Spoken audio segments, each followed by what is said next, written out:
بسم اللہ الرحمن الرحیم۔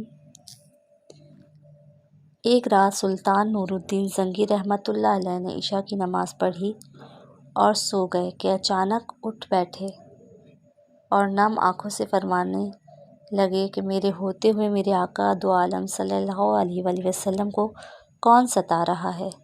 سلطان اس خواب کے بارے میں سوچ رہے تھے جو مسلسل 3 دن سے سلطان کو آ رہا تھا، اور آج پھر چند لمحوں پہلے پھر وہی خواب انہیں آیا جس میں سرکار دو عالم حضرت محمد مصطفیٰ صلی اللہ علیہ وآلہ وسلم نے 2 افراد کی طرف اشارہ کر کے فرمایا کہ یہ مجھے ستا رہے ہیں۔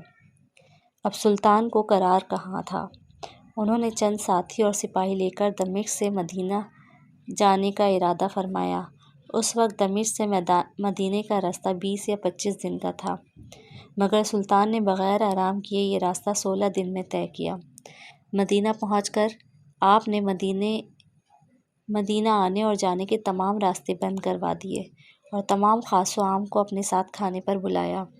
اب لوگ آ رہے تھے اور جا رہے تھے، آپ ہر چہرہ دیکھتے مگر آپ کو وہ 2 چہرے نظر نہ آئے۔ اب سلطان کو فکر لاحق ہوئی اور آپ نے مدینے کے حاکم سے فرمایا کہ کیا کوئی ایسا ہے جو اس دعوت میں شریک نہیں؟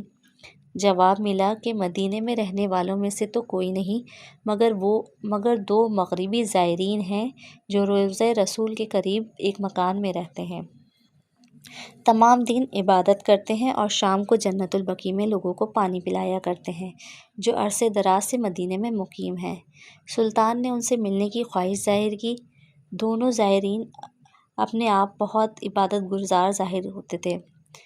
ان کے گھر میں تھا ہی کیا کہ ایک چٹائی اور 2-4 ضرورت کی اشیاء کہ یکدم سلطان کو چٹائی کے نیچے کا فرش لرزتا محسوس ہوا۔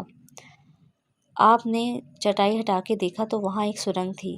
سلطان نے اپنے ایک سپاہی کو سرنگ میں اترنے کا حکم دیا۔ وہ سرنگ میں داخل ہوئے اور واپس آ کر سلطان کو بتایا کہ یہ سرنگ تو نبی پاک صلی اللہ علیہ وآلہ وسلم کی قبر مبارک کی طرف جاتی ہے۔